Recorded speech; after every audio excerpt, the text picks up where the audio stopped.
চাকরির যা বাজার, মানুষের হতাশা দিন দিন বাড়ছে।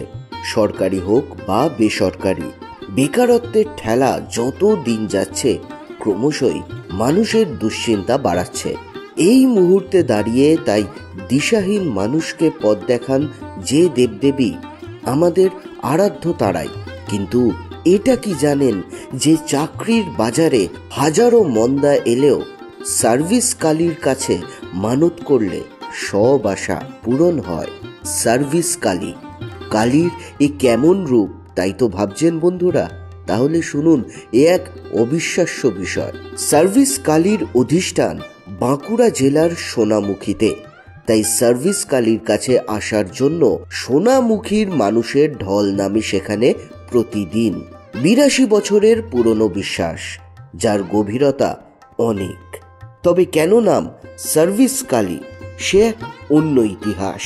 কথিত আছে কোনো এক সময় ধর্মতলায় 16 আনার কালী নামে পুজো হতো, কিন্তু 82 বছর আগেকার পাড়ার একটি বিবাদ সেই কালী পুজোকে দুভাগে ভাগ করে দেয়।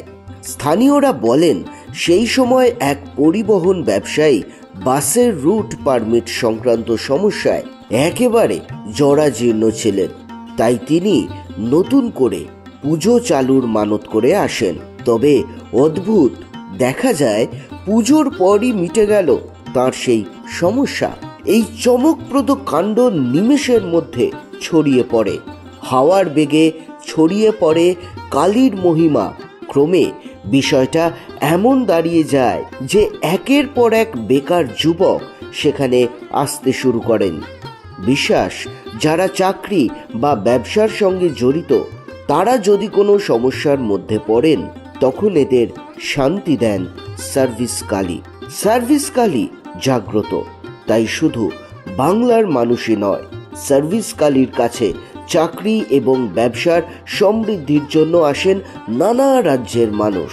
সেখানকার স্থানীয় মানুষের বিশ্বাস, প্রথমে তারা এখানে এসে মানত করে যান।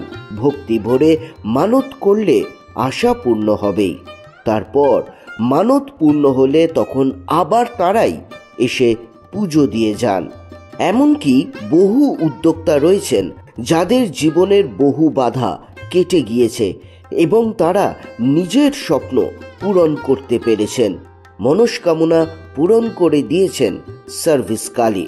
শুধু বাংলা বলেই নয়, দিল্লি মুম্বাই থেকেও বহু মানুষ আসেন সার্ভিস কালীর কাছে মানত করতে এবং তারপর মনস্কামনা পূর্ণ হলে পুজো দিতে। বলা হয় সোনামুখীর 16 আনা কালী অর্থাৎ সার্ভিস কালী সব দিক থেকেই যেন মন্দার বাজারে মানুষের আশা ভরসা হয়ে উঠেছেন। আজকের ভিডিও ইন্টারেস্টিং লাগলে অবশ্যই লাইক করুন, শেয়ার করুন, আর নতুন হলে প্লিজ পাশে দাঁড়ান, সাবস্ক্রাইব করুন হিন্দু কথা। আসছি পরের ভিডিও নিয়ে খুব তাড়াতাড়ি। ধন্যবাদ।